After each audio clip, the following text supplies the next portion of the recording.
dois tipos de chamados. Posso ouvir um amém? O primeiro chamado é universal, chamado para a salvação. A palavra do Senhor diz que aquele que crê e invocar o nome do Senhor, esse será salvo. Aleluia. Mas existe um chamado para o serviço. Existe um chamado para o ministério. Jesus não estava chamando aquele jovem para se converter, não. Quando Jesus chegava em alguém e falava, olha, larga o que tu tem e me segue, Jesus estava dizendo, vem seguir os meus passos. Só que entenda que vai chegar uma hora na nossa vida, no nosso relacionamento com Deus, que vai ser necessário abrir mão de algo. Para você que é casado, se casar com sua esposa ou com seu marido, você teve que abrir mão de algo. Então, para que você possa ter um relacionamento saudável com Deus também, você tem que abrir mão de algo. E o problema, entenda, o problema daquele homem não era a riqueza. Porque como a palavra do Senhor diz, ele se fez pobre para que fôssemos ricos. O problema é que aquele homem amava mais a sua riqueza do que amava a Deus. Deixa eu te dizer uma coisa, ninguém, nem nada pode ocupar o lugar de Deus na nossa vida. Posso ouvir um amém? E Jesus ele foi direto. O que Jesus quis dizer? Olha, eu sei que você ama o seu dinheiro mais do que a mim, então abra mão dele para me amar mais. O que acontece? Ele diz que aquele jovem se entristeceu, Deus mostra e foi embora. Ou seja, aquele que desiste, ele não tem nenhum direito de ser lembrado. Mas a palavra diz que aquele que for fiel até o fim receberá a coroa da vida. Posso ouvir amém? Então abra a tua Bíblia no livro de Apocalipse, capítulo 2.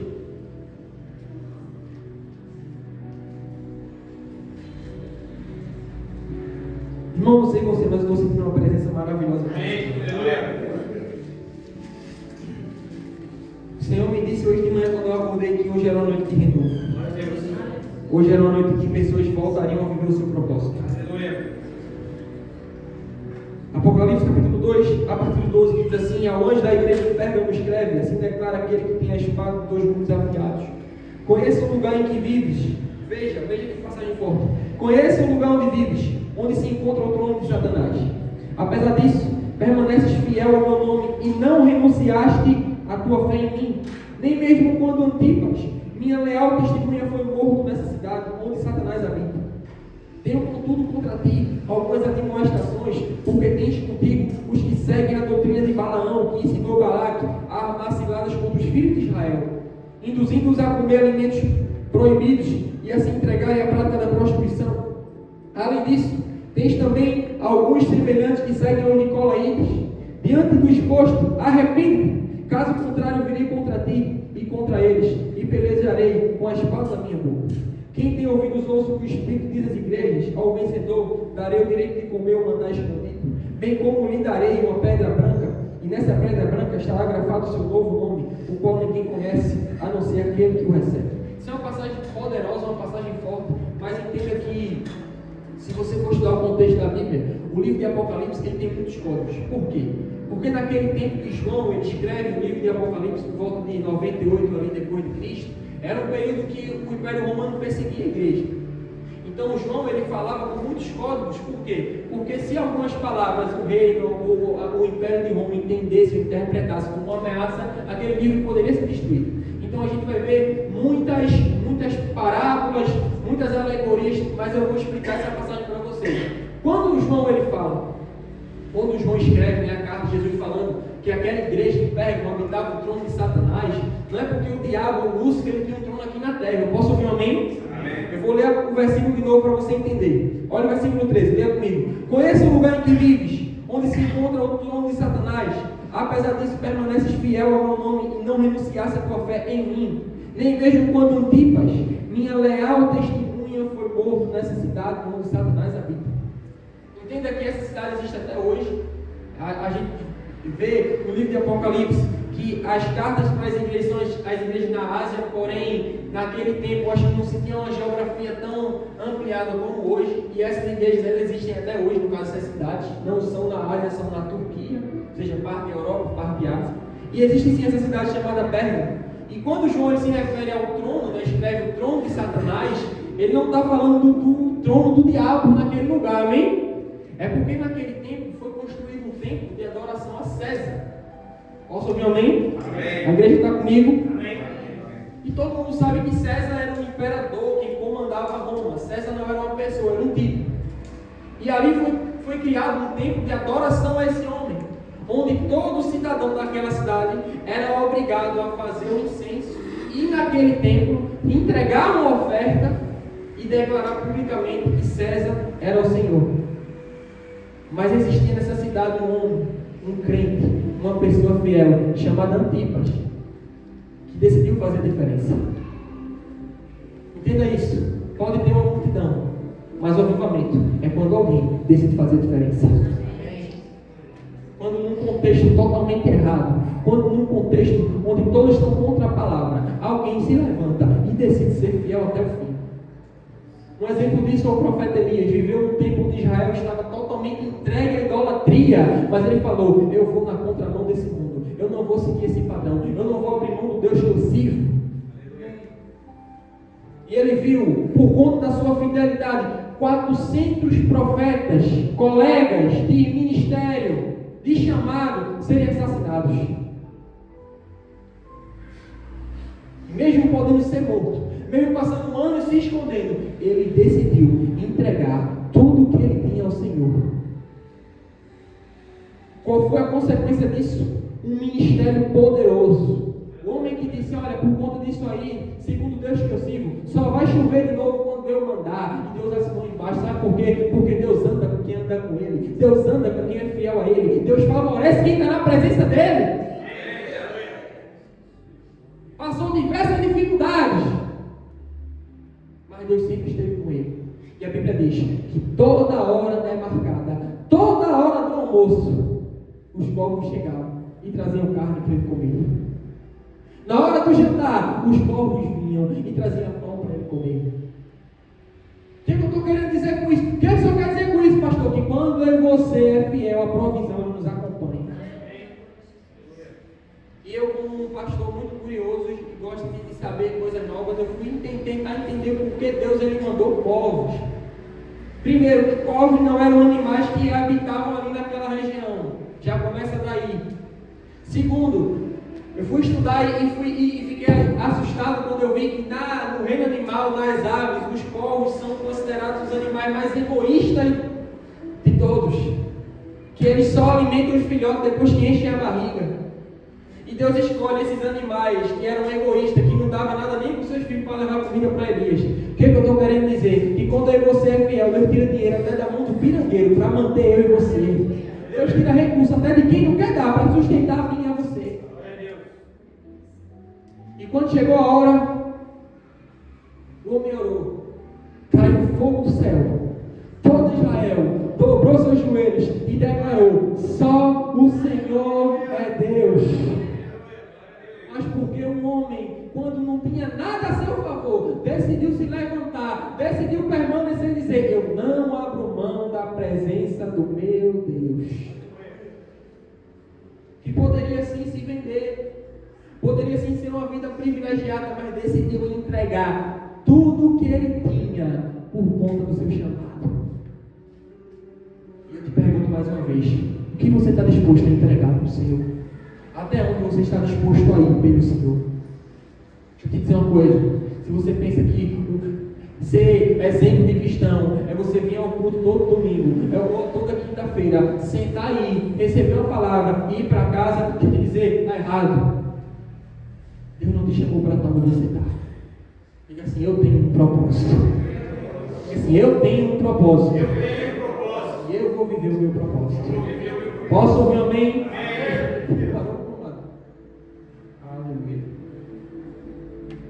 Então, existia um homem nessa cidade chamado Antipas. O profeta foi estudar sobre isso, amém? E esse rapaz, ele decidiu se manter fiel. E assim como lá na antiga aliança, existia uma passagem parecida, onde pegaram 3 jovens, chamados Azarias, Misael e Ananias, que a gente conhece como Sadraque, Mesaque e Abednego, e colocaram de frente de uma estátua enorme e falaram assim: se não se dobrar, vai morrer. Mais uma vez, jovens que olharam um para o outro e falaram assim: eu posso morrer, mas na presença do meu Deus ninguém me tira. Eu posso morrer, não tem problema, mas eu vou ser fiel a Ele. E ainda tiveram a ousadia de falar para o rei: fica sabendo que eu tenho um Deus que é suficientemente poderoso para me livrar das 2 mãos. E se Ele não quiser, Ele vai continuar sendo Deus do mesmo jeito. que para a gente entregar algo para o Senhor vai ser necessário muitas vezes posicionamento. Um posicionamento quando não tem ninguém te vendo, que surge a oportunidade de pregar. Um posicionamento quando te chega uma proposta decente que vai te afastar da presença de Deus. É o posicionamento que você tem que ter de renunciar a isso e entender que nosso Deus ele é fiel e galardoador daqueles que o buscam. Entender que a verdadeira riqueza está nele, não no que esse mundo pode nos oferecer. Aleluia. Deixa eu te dizer uma coisa: emprego que te tira da presença não foi Deus que te deu. Deixa eu te dizer uma coisa: amizades que te tiram da presença não foi Deus que te deu. E aquilo que Deus não te deu, irmão, descarta da tua vida. Pastor, isso é muito radical. Jesus andava assim. Ele não falou: olha Pedro, continua pescando aí, no domingo tu vai para a igreja comigo. Ele falou: não, abre mão disso aí, deixa essa rede aí, vem andar comigo, porque você vai ser pescador de homens. Sabe, eu estava mexendo no Instagram esses dias e eu fiquei muito. Sabe, algo que provoca uma ira quando eu vejo alguém distorcendo a palavra de Deus. E eu estava vendo alguns famosos falando que as igrejas hoje estão diferentes, não é como no tempo de Jesus. E isso me chamou a atenção, eu quis ouvir até o final. E aí uma cantora, que eu não vou falar o nome porque está sendo gravado, ela falou assim, mas esses pastores de hoje eu não entendo. Porque Jesus ele andava com prostituta. Jesus ele andava com ladrão. Então por que quando chega na igreja tem que mudar de vida? Tu vê aquele susto, meu Deus, como é que alguém tem... Não tinha um pastor lá para colocar aquela mulher no lugar dela. Porque eu ia dizer assim, olha, me mostre na Bíblia onde alguma prostituta após conhecer Jesus continuou sem. Me mostre na Bíblia onde qualquer ladrão que depois de encontrar com Jesus continuou sendo. Essas pessoas estavam nesse estado quando encontrou Jesus, mas depois que encontrou, tiveram que mudar de vida.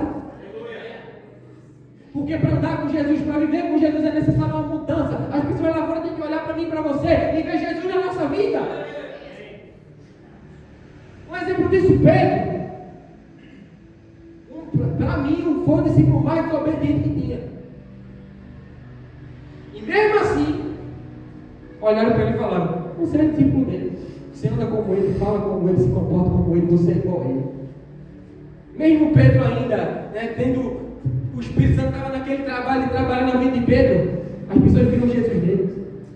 Deixa eu te dizer uma coisa, tem que ser assim comigo com você. Aleluia, glória a Deus. E Antipas pegou esse exemplo desses 3 homens na muralha de frente da estátua. E a Bíblia diz nessa passagem de Daniel que o rei ficou com muita raiva. A ponto de que o rei disse: manda acender o fogo 7 vezes mais. E a Bíblia faz questão de mencionar que nessa passagem, os soldados que foram empurrar esses 3 homens na fornalha morreram queimados. Será que estava aqui? Deixa eu te dizer uma coisa. O fogo não pode tirar eu e você da presença. O mar não pode tirar eu e você da presença. O diabo não pode tirar eu e você da presença. Muito menos a morte pode nos tirar da presença. Porque lá em João capítulo 11, versículo 25, Jesus disse: eu sou a ressurreição e a vida, e aquele que crê em mim, ainda que morra, viverá. Só que, irmão, eu sirvo a um Deus, eu conheço um Deus, eu adoro um Deus que não abandona quem é fiel a Ele. E quando aqueles homens foram jogados no fogo, essa cena, eu faço questão de relembrar sempre. O rei se assustou. Disse assim: olha, o que aconteceu? Eu mandei empurrar 3. E o rapaz falou: a gente empurrou 3 sim, mas eu estou vendo 4. E o quarto não é como eles. O quarto é diferente. O quarto tem a aparência de um Deus. E outra coisa, eles não estão sofrendo, não. Eles estão dançando, eles estão cantando, eles estão pulando. O que é que está acontecendo? Ei, você sabia que muitas vezes aí vocês estão jogados na fornalha? Sabe quando? Quando as coisas apertam em casa. Quando a geladeira e o armário esvazia, quando a conta esvazia, quando a gente não tem recurso para fazer o que precisa. Mas ao invés de lamentar, ao invés de murmurar, a gente pode fazer como Sadraque, Mesaque e Abednego, que mesmo no cenário de caos, festejou, louvou e glorificou o nome do Senhor. E minutos depois, o milagre aconteceu e o nome do Senhor foi glorificado. E a Bíblia diz: não, veja que interessante, a Bíblia faz questão de detalhar que quando eles saíram do fogo, nem cheiro de fumaça tinha. Sabe por quê? Quando eu e você é fiel e está na presença, pode vir vento, pode vir tempestade, pode vir fogo, eu e você saem intactos, porque 1000 cairão ao meu lado, 10.000 à minha direita, mas eu não vou ser atingido. Isso só aconteceu porque eles decidiram abrir mão da própria vida para ser motivo de adoração ao Senhor. Diga assim, um exemplo arrasta. Um exemplo disso é, eles já morreram, mas a história deles está sendo contada até hoje. E esse Antipas, por mais que a história não da Bíblia não conta, mas a história conta. E aí, como eu expliquei para você, todos foram obrigados a ir até esse templo de adoração a César e dizer que César era o Senhor. Ele até foi, mas mesmo rodeado de inimigos, mesmo rodeado de soldados, mesmo rodeado de perseguidores, ele abriu a boca na frente de todo mundo e gritou que só Jesus de Nazaré é o Senhor. Qual foi a consequência disso? Foi morto. Ele morreu aqui na terra. Mas ele recebeu o que Paulo fala lá em 2 Timóteo capítulo 4.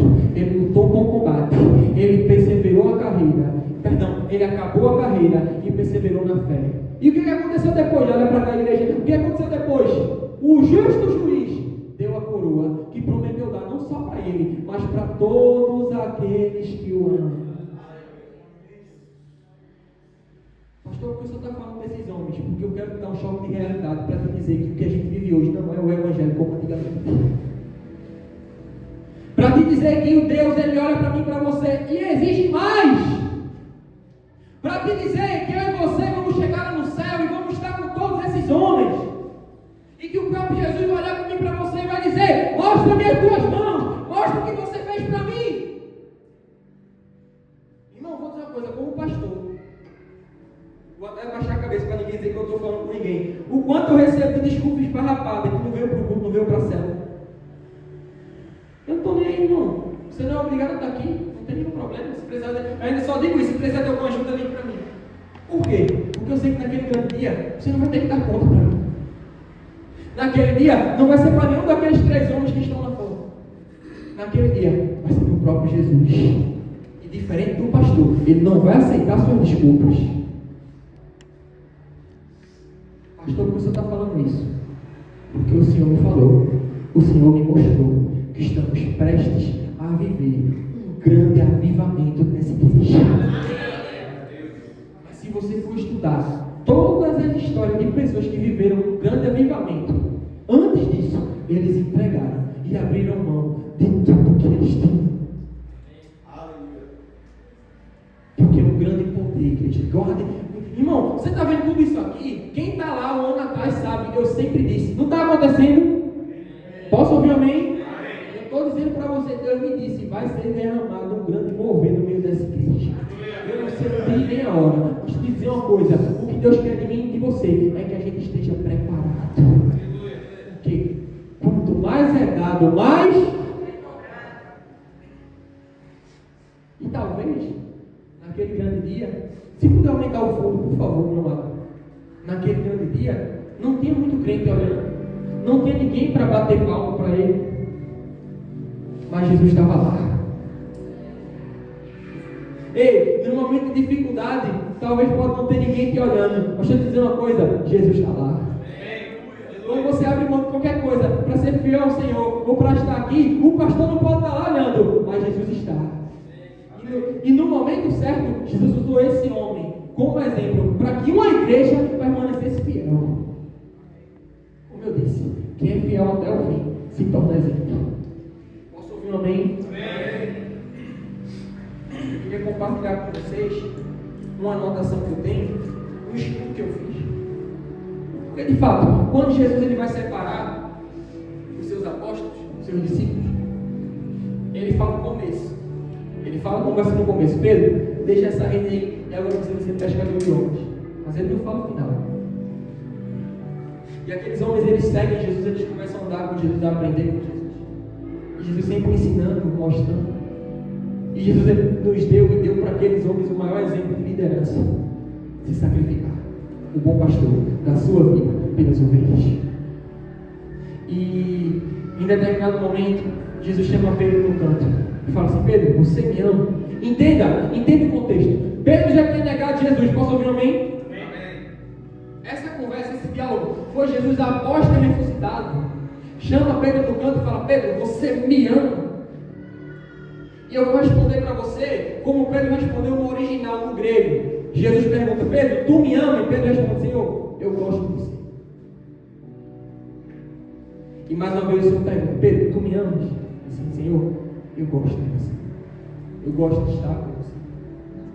Eu gosto de passar momentos com você. Sabe o que o Espírito Santo falou para mim? Na igreja, quando ele falou para mim, a igreja, ele não está falando dessa aqui. Posso ouvir um amém? Ele fala da igreja dele na terra. A minha igreja está lotada de pessoas que gostam de mim, mas que não me amam. Porque quem ama se sacrifica. E muitos não abrem mão de nada para estar na presença.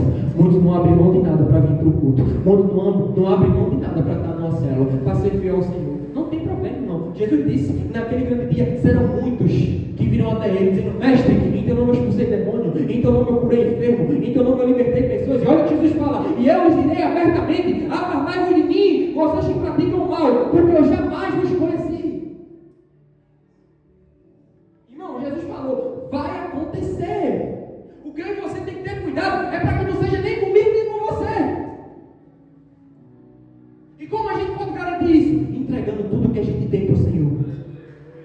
Entregando a nossa vida para a missão que Ele nos confiou. E naquele grande dia não vai ser eu, não vai ser o apóstolo, vai ser o próprio Jesus que vai te recompensar. Já imaginou Jesus olhando para você e dizendo: servo bom e fiel, foste fiel no pouco, e no muito eu te colocarei. Vem para a alegria do teu Senhor. E você sentar numa mesa onde vai estar Abraão, Isaac, Jacó, Paulo, Pedro, e mesmo não tendo o mesmo feito que ele, você está lá de coração cheio de alegria, porque independente da relevância, você chegou lá com a sua missão cumprida. E nesse grande banquete, não vai ser eu, o apóstolo, Moisés, Elias. Deus diz que o próprio Jesus vai ser minha mesa. Sabe por quê? Porque no reino dele, o maior que serve, quer ser grande, sirva. Quer relevância para Deus, faça o que ninguém quer fazer, quando ninguém estiver olhando, e na hora certa Ele vai te recompensar, porque foi assim com Davi. Ninguém dava nada por Davi, mas ele já tinha sido escolhido por Deus, porque decidiu se dedicar e ser fiel ao Senhor. Mesmo quando o cenário era adverso, você está aqui rodeado de pessoas que lhe amam, que lhe incentivam e tem prazer em estar com você. Com Davi não era assim. Mesmo sendo filho, era tratado como empregado. E poderia se usar como desculpa para rejeitar aquelas pessoas, para ser infiel, mas mesmo assim se posicionou. E no dia e na hora exata, Deus mandou o profeta Samuel na casa dele. Até o coitado do profeta Samuel se enganou nesse dia, achando que era o mais velho. E Deus ele fala algo que diz respeito a mim e a você, que Ele não vê o corpo, Ele não vê fora, Ele vê o coração, Ele vê dentro. E eu já preguei sobre isso, e quando a gente é fiel ao Senhor e se posiciona, a gente pode estar até vivendo um dia de desonra, mas na hora certa o cenário se reverte. Porque naquele dia nem para jantar ou almoçar Davi foi convidado. Mas quando o profeta Samuel viu que não era nenhum dos que estava ali, e automaticamente quando o Jessé falou: olha, tem um filho que está cuidando das ovelhas, eu acho que ele entendeu. Quem é do Espírito que pega as coisas rápido? Entendi. Manda chamar.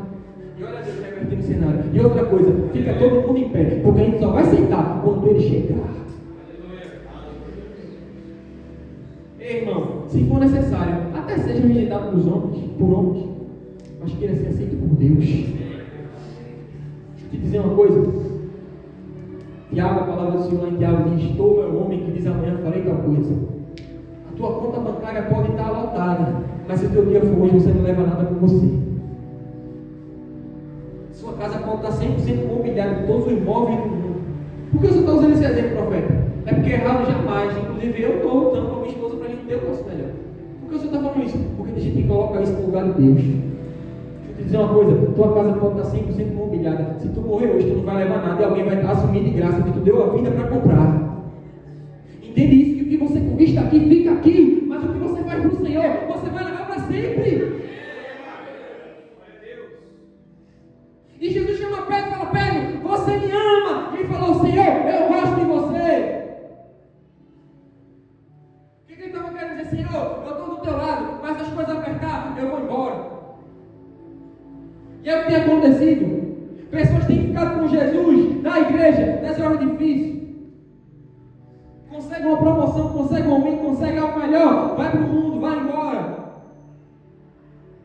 que Jesus falou, não foi eu que estou dizendo, foi Jesus que falou, ó geração incrédula, Isaías falou sobre vocês, uma geração que me honra com o lábio, mas o coração está distante de mim. Tinha uma multidão e Jesus estava vendo o coração de todos. Deixa eu te dizer uma coisa, assim como naquele dia, Jesus está aqui, posso ouvir um amém? E Ele também está vendo o meu e o teu coração. Só que não é uma noite de condenação, entenda isso. É uma noite de arrependimento. É uma noite de renúncia. É uma noite de entrega. Entenda isso.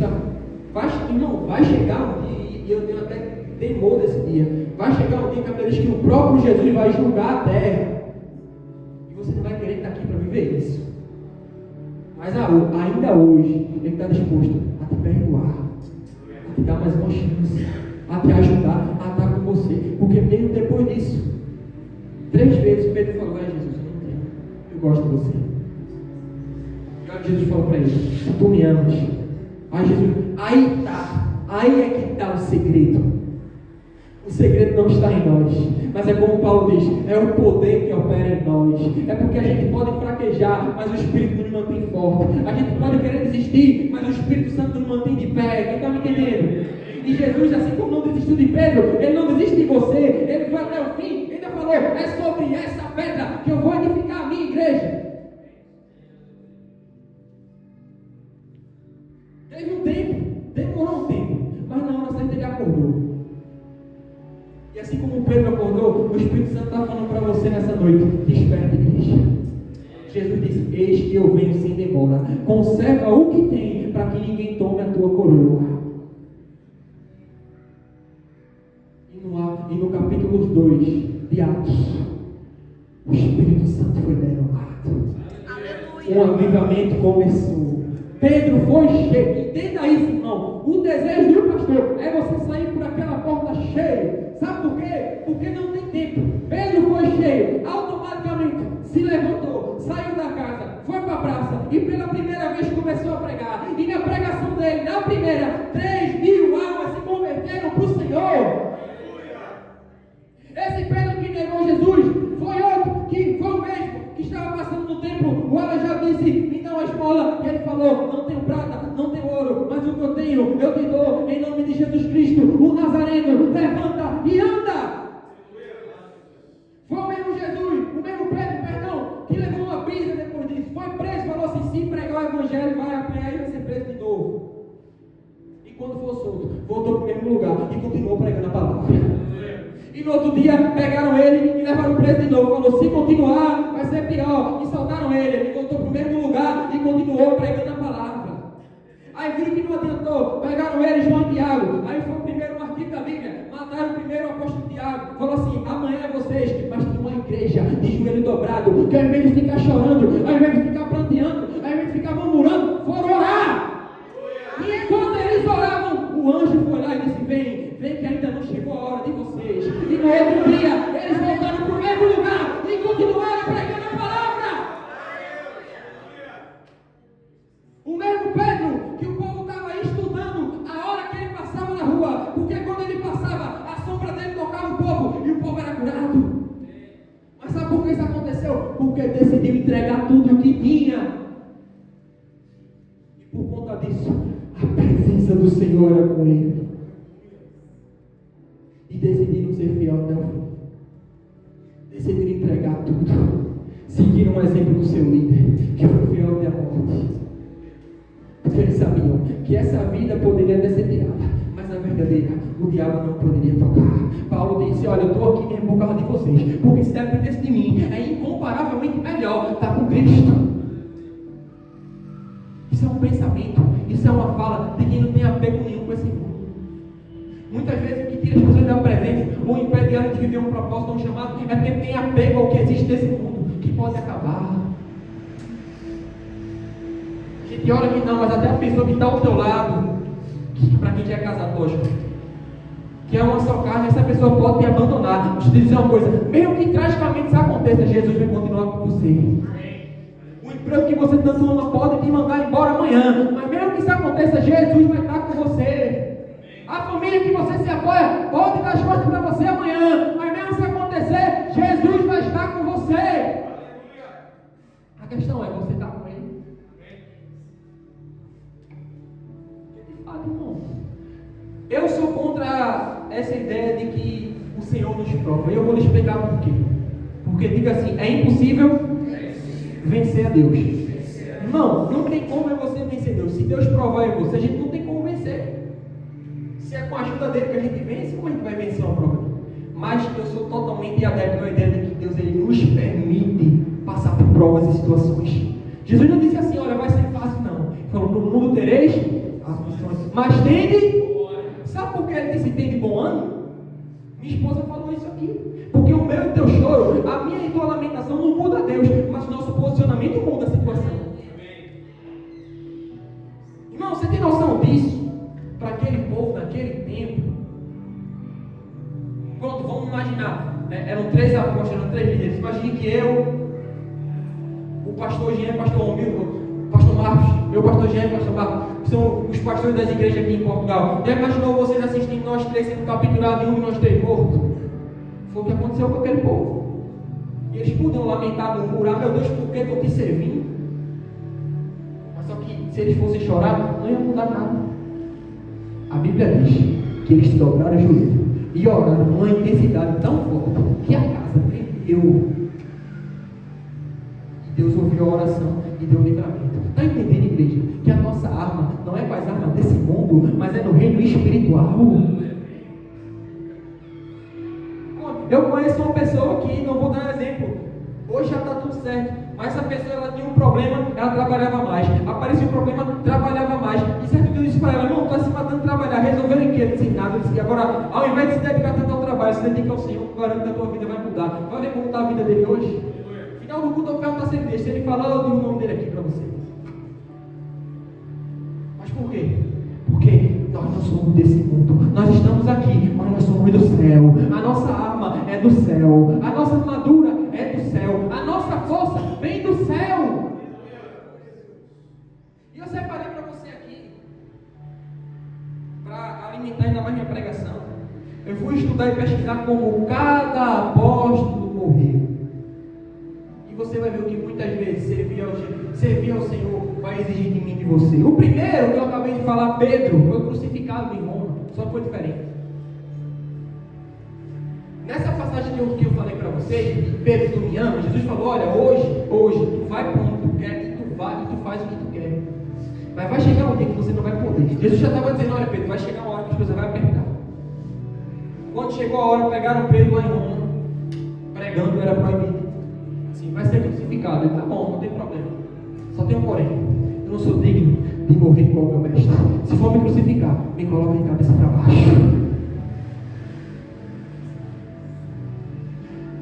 O segundo, o apóstolo André, que era irmão de Pedro, foi crucificado numa cruz em formato de X na Grécia. Tiago, que eu acabei de citar, que é o irmão de João, foi morto à espada. João, o apóstolo do amor, realmente ele morreu de causas naturais em Éfeso. Filipe foi crucificado. Bartolomeu, esfolado vivo, depois colocado no saco e jogado no mar. Isso às vezes me revolta, sabe por quê? Que tem crente aí que troca Jesus por qualquer besteira, que troca Jesus por qualquer pecado, enquanto tiveram outros que deram a vida pelo Evangelho. Não vai para o céu não, irmão! Você está pensando que quem chegou no céu chegou de graça? De fato, a salvação ela vem de graça, posso ouvir um amém? Mas para chegar lá, Jesus disse, é na perseverança que vocês asseguram a salvação da vossa alma. Aleluia. Não tem esse evangelho light, não tem esse evangelho simples, só existe um evangelho, é o que Jesus iniciou e viveu e deu a vida por ele. Aí aqui a gente pode pregar a hora que quer, pode vir para o culto a hora que quer, pode manifestar nossa fé em Jesus na hora que quer, e tem gente com vergonha, não tem problema não. Jesus falou, quer ter vergonha? Não tem problema. Aquele que se envergonhar de mim diante dos homens, eu vou ter vergonha dele diante do meu Pai. Ah, pastor, mas uma pregação dessa não tem como enxergar, não tem problema. Eu não quero uma igreja cheia de pessoas que andam na carne, eu quero uma igreja com pessoas que andam no Espírito. Porque de fato você tem o direito de querer que um pastor que zela pela palavra, que vive a palavra, que prega a palavra, que é honesto. Posso ouvir um amém? Amém. Mas o pastor também quer discípulos assim. Amém. Ah, pastor, Jesus, vim a me converter assim, vim a me converter. trabalhar para quê? Para mudar. Evangelho é mudança. E a gente vai chegar lá, vamos continuar. Meu Deus. Tomé. O Tomé é um discípulo muito emblemático. Ele é conhecido na Bíblia por aquela famosa passagem que Jesus entra na casa e ele fala assim: eu não acredito, eu só acredito se eu tocar. E tocou e realmente depois creu. Jesus falou, né? Usou aquele exemplo para mim e para você, que porque viu, creu. Mas bem-aventurado os que não viram e mesmo assim creram. Diga assim, está falando comigo. Mais alto, está falando comigo. Aleluia. E Tomé, ele aparece em outro ponto da Bíblia, que a pessoa não lembra muito, mas eu acho muito importante. Isso mostra até onde ele estava disposto a ir pelo Senhor. No capítulo 25 de João, onde narra a passagem, narra a ressurreição de Lázaro. Para quem não sabe, aquela região que Lázaro estava morto ou foi enterrado, Jesus não podia ir. Porque foi no mesmo local onde Jesus ele pegou o pergaminho de Isaías e falou: hoje se cumpriu em mim. Quem conhece essa passagem? E isso é muito interessante, eu até falei sobre isso. Eu não lembro quando, que não foi aleatório. Nas sinagogas era sorteado quem pregava e o que ele ia pregar. E naquele dia Jesus foi sorteado. E além dele ser sorteado, foi sorteado essa passagem de Isaías. Que ele fala, né, que o Senhor me levantou e me ungiu para pregar a libertação aos cativos, para curar os oprimidos e pregar o ano aceitável do Senhor. E ele fala assim: cumprir em mim, está falando de mim. E aí os religiosos, né, se revoltaram e queriam empurrar ele para o penhasco. Então foi na mesma região. E quando Jesus e os apóstolos ficam sabendo que Lázaro morreu lá, e Jesus fala assim: eu vou. Tomé foi o primeiro a dizer: vamos, que se for necessário a gente até morre com ele. Está lá no capítulo 25, pode ler, Tomé fala isso. Vamos, que se necessário, nós morreremos por ele. Então, de fato, Tomé pode estar errado, ele pode ter sido incrédulo, mas era uma pessoa que estava disposta a morrer por Jesus. Posso ouvir amém? Amém. E ele foi morto, vítima de um golpe de lança na Índia. Mateus, o apóstolo Mateus, ele foi morto à espada na Etiópia. Tiago, outro Tiago, né, o filho de Alfeu, foi apedrejado em praça pública em Jerusalém. Judas Tadeu, não é o Judas Iscariote, é o Tadeu que escreveu lá a carta de Judas, né, que tem no Novo Testamento. Ele foi morto a golpes de machado na Mesopotâmia. Simão, que não é Pedro, é o outro que é citado apenas nas passagens que dizem o nome dos 12 apóstolos, foi queimado vivo na África. Judas Iscariote, não ia nem falar, mas ele se enforcou. E também tem Matias. Matias, em Atos, você vai ler que quando Judas, né, saiu de cena, eles tiraram a sorte para ver quem ia entrar no lugar de Judas. E pela sorte, quem ganhou foi Matias. Eu creio que ele não imaginava a responsabilidade que ele teria. Todos eles, igreja, se você for estudar sobre todos eles, abriram a igreja, tiveram um ministério relevante, mas que a Bíblia não cita. Esse Matias também trabalhou muito. E ele podia ter escolhido uma vida mais confortável, porque Jesus não chamou ele diretamente. Não acho que ele tinha visto Jesus. Mas ele, diga assim, encarou a missão. Diga assim, encarou a missão. Talvez você não sabe nem como, nem por que está aqui. Mas você pode ter o mesmo posicionamento que Matias, entendendo o chamado de Deus para você encarar ele. Posso ouvir um amém? E sabe qual foi o final dele? Por ser fiel ao Senhor e entregar tudo que tinha, foi decapitado. Aí tem gente hoje: profeta, não vou para o culto não, porque eu estou com uma dor de cabeça. Fica imaginando Jesus olhando para você do céu, vendo isso. Profeta, não fui para o culto não, porque eu perdi a hora. Interessante, no trabalho ninguém perde a hora. Deixa eu te perguntar: teu trabalho é mais importante do que Jesus? O salário que tu ganha é mais importante do que a presença dele? Então por quê? Eu falo por mim. Hoje eu estou sem trabalhar, mas eu me dedicava. Só que tem um porém: o meu trabalho não me tirava da presença. Chegava cansado, com sono. Minha esposa via, mas eu estava aqui. Sabe por quê? Porque eu sabia que o trabalho era para me ajudar, mas a minha vida tinha um dono. Não era o meu patrão, era Jesus. Mas por que não colocar a mesma dedicação que a gente entrega às vezes para coisas de homens, para coisas humanas, para Jesus, que é o dono da nossa vida, que comprou eu e você com preço de sangue? Como eu disse, ele está disposto, irmão. Ele quer ver aonde eu e você estamos dispostos a chegar. Quem conhece a passagem de Jacó? Jacó estava lá e ele viu um anjo. Ele falou: epa, não vou perder essa chance. Ele tinha perdido uma. A Bíblia diz que ele adormeceu e ele teve um sonho que ele viu uma escada enorme que tocava os céus e ele via anjos subindo e descendo. E de repente ele acordou e não tinha mais nada. Ou seja, diga assim: perdeu a oportunidade. Diga assim: perdeu a oportunidade. Porque estava dormindo. Jesus disse: acorda, ó tu que dormes. Acorda, igreja. Só que entenda, Jacó poderia perder a primeira, mas a segunda ele não deixou passar. Ele viu um anjo e falou assim: é a minha chance. Deus me deu uma nova chance. Talvez você possa ter feito não uma, não duas, não três, mas várias. Mas hoje Deus está te dando uma nova chance. Eu só não posso garantir que vai ter mais. Isso é só ele que sabe.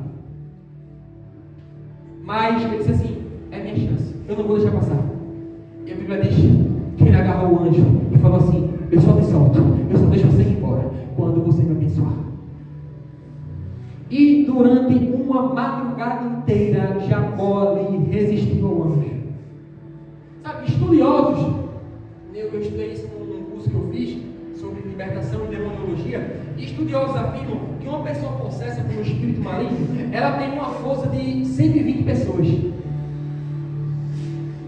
Então, se um demônio tem essa força, eu creio que o anjo tem mais ainda. Posso ouvir um amém? Você já imaginou numa luta de madrugada você suportar? Irmão, hoje não, mas um tempo atrás eu assistia muito essa luta de UFC, então eu gostava. Hoje não assisto mais. Não é nem porque eu só não quero mais, mas eu gostava. E eu via que ele lutava um round de 3 minutos, 5 minutos, e no final eles estavam extremamente exaustos. Tanto que eu estava vendo um documentário que esses homens se preparam 1 ano para lutar uma luta. Então veja o quanto exige fisicamente. Jacó não passou 5 minutos, meia hora não. Foi uma madrugada inteira lutando com alguém 120 vezes mais forte que ele. Mas olhava para o homem e dizia: eu só vou soltar você quando você me abençoar. Entende, irmão? O anjo estava ali para isso. O anjo foi para lá com a missão de abençoar Jacó. Mas Deus quer ver até onde eu e você está disposto a ir. Quando Abraão recebeu a missão: olha, vai sacrificar. Tá bem, qual sacrifício? Teu filho vai me dar de volta. Abraão agiu sabiamente em todos os momentos. Primeiro, não falar para a esposa, porque se ele falasse, ela jamais ia deixar o filho ir. Eu e meu filho vamos sacrificar e volta. Quando chega na montanha, que Deus direcionou, falou para os discípulos ou para os escravos: olha, você vai ficar aqui. Não, vai ficar aqui, só vai eu e ele, a gente vai e volta. Sabe por que os escravos não foi? Não tinha fé para isso. Quem não tem fé fica onde está, não anda não. Sem fé é impossível agradar a Deus. Subiu lá, está o filho: pai, está aqui a linha, está aqui o cutelo, está tudo. Só falta a oferta, só falta o cordeiro. Cadê o cordeiro? Qual foi a resposta de Abraão? Sabiamente: Deus proverá para si o cordeiro. Irmão, eu sou pai agora, tenho um filho que vai fazer 1 ano mês que vem. Eu imagino como estava o coração da Abraão. Mas ele preferiu que, se fosse possível, abriria a mão até do que ele mais amava, mas não abriria a mão da presença de Deus. Sabe por quê? Conhece. Deus deu esse, pode dar outro. Eu acho que ele imaginou: meu filho pode crescer, me abandonar das costas e ir embora, mas Deus vai estar comigo para sempre. Aí por isso Jesus falou: aquele que ama pai ou mãe, filho ou filha mais do que a mim, não é digno de mim, não me merece. Só que tem um porém. Enquanto Abraão estava subindo de um lado da montanha, a provisão estava subindo do outro. Enquanto Abraão estava subindo para o Isaac, o livramento estava subindo do outro. Ei, Deus não tinha em nenhum momento a intenção de que Abraão matasse seu filho. Deus só queria ver, assim como nessa noite, até onde Abraão estava disposto a ir por causa dele. Irmão, agora entenda isso: Abraão estava tão decidido, Deus viu o coração. Ele disse: Abraão, tá bom, não precisa não. Eu vi que você não me negaria nem o seu bem mais precioso. Se Deus pudesse fazer essa alegoria comigo, com você, o que ele diria nessa noite? E outra coisa, quando Abraão olhou, o carneiro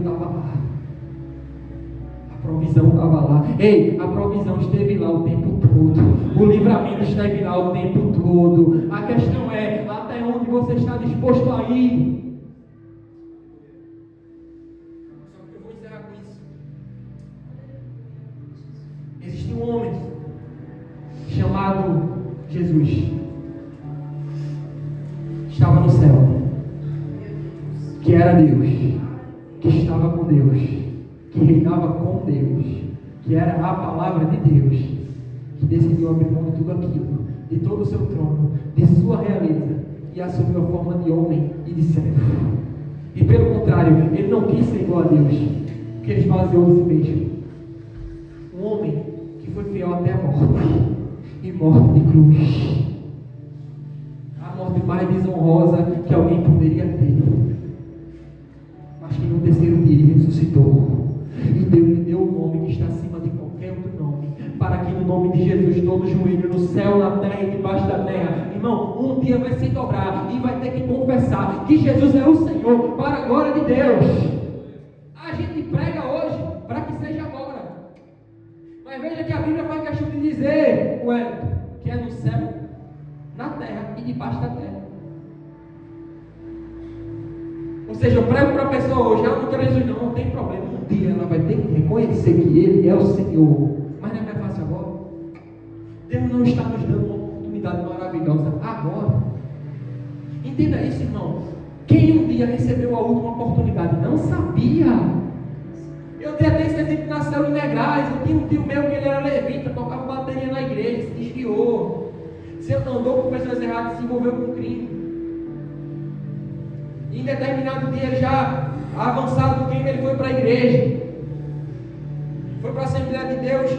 Chegou uma mulher lá que ele nunca tinha visto e falou assim: Deus está mandando te dizer que é a tua última chance, a tua última oportunidade, é agora.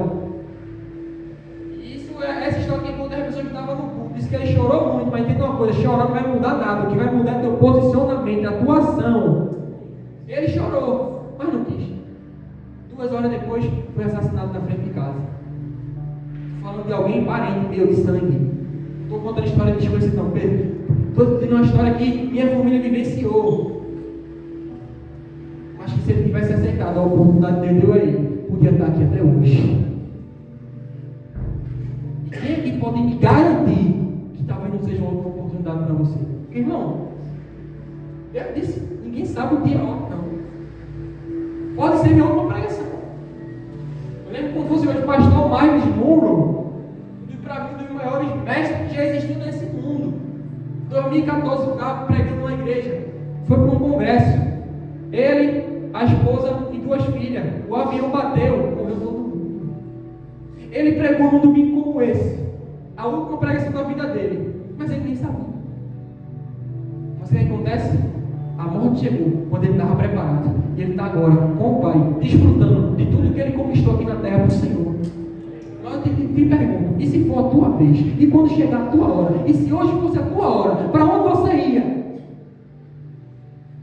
Porque, irmão, pode parecer história de terror, mas Jesus vai acertar as contas comigo e com você.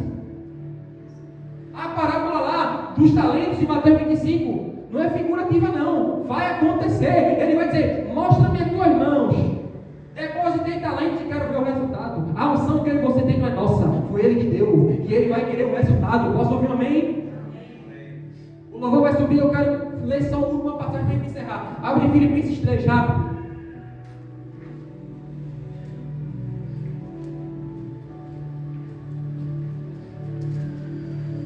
Irmão, não sei você, mas eu estou sentindo Jesus caminhando aqui no nosso meio. Aleluia. Pastor, a palavra está dura, né? Não, irmão, a palavra diz que Deus ama como um pai. Ou melhor, Deus corrige, porque como um pai que ama. Ei, Deus, Ele te ama. Filipenses capítulo 3. Versículo 3. Que diz assim, vou ler por muitas horas. Porquanto nós é que somos a própria circuncisão. Todos nós que adoramos pelo Espírito de Deus, que nos gloriamos em Cristo Jesus e não depositamos confiança alguma na carne, embora eu tivesse razões para limitar tal convicção. Ora, se alguém julga que tem motivos para confiar na carne, eu ainda mais. Olha assim, circuncidado no 8º dia de vida, filho da descendência de Israel, da tribo de Benjamim, hebreu de hebreus. Quanto à lei, fui fariseu. Quanto ao zelo, persegui a igreja. Quanto à justiça que há na lei, fui irrepreensível. Todavia, o que para mim era lucro, passei a considerar como prejuízo por causa de Cristo. Mais do que isso, compreendo que tudo é uma completa perda, quando comparado à superioridade do valor do conhecimento de Cristo Jesus, meu Senhor, a quem eu decidi perder todos esses valores, os quais hoje considero como esterco, com o propósito de agradar a Cristo. E ser encontrado nele, não tendo a minha justiça que procede da lei, mas sim a que é outorgada por Deus, mediante a fé, para conhecer Jesus e o poder da sua ressurreição, e a participação dele nos sofrimentos, identificando-me com ele na sua morte, com o propósito de, seja como for a ressurreição dos mortos, nela eu estar presente.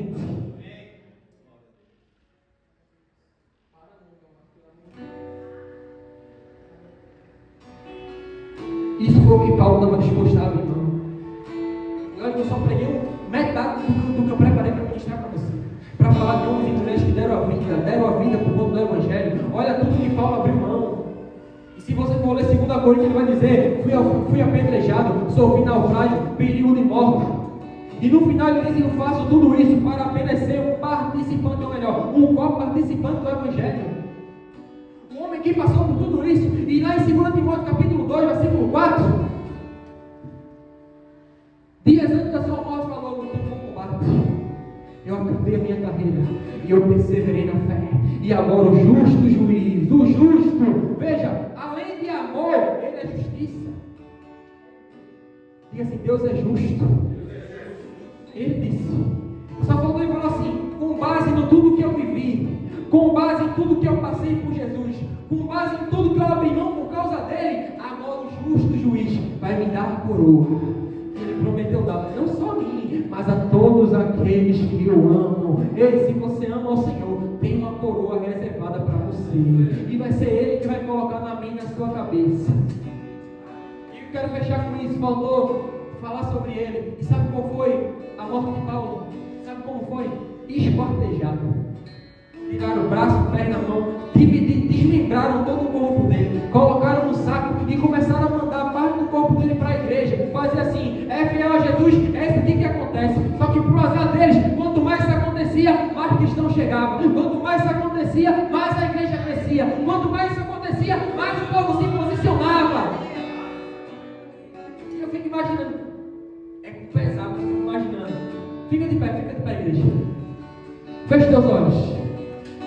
Não perde essa conexão, não perde. Deus está falando com você. Eu fico imaginando, feche teus olhos. Imagina essa cena comigo de olhos fechados. Eu fico imaginando agora o dia da execução de Paulo. Ele chegando lá na frente do carrasco, vendo ali as espadas, os machados que iam arrancar cada pedaço do corpo dele. E com um sorriso no rosto, olhando para o céu. E se existisse essa música no tempo dele, ele cantaria: e uma vez que eu coloquei os meus olhos em ti, e nada mais me satisfaz.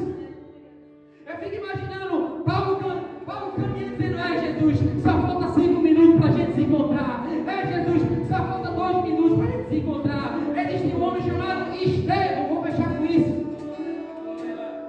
Entenda isso, de olhos fechados. A Bíblia diz que Jesus está à destra do Pai, assentado no trono. Então a visão que João viu foi de Jesus assentado. Mas quando Estevão, o primeiro mártir da Bíblia, decidiu dar a vida dele por conta do Evangelho, enquanto as pedras batiam, enquanto o povo gritava, enquanto o povo cuspia, ele disse: eis que estou contemplando os céus abertos. E não sentado, mas em pé, o Filho do Homem, pronto para me receber. Você imaginou isso? Um homem que estava disposto e deu a vida pelo Evangelho. Ei, o que Jesus espera de mim e de você é que a gente dê a nossa vida por Ele, mas não por um martírio. É abrir mão das próprias vontades, é abrir mão dos próprios desejos para fazer a vontade dEle.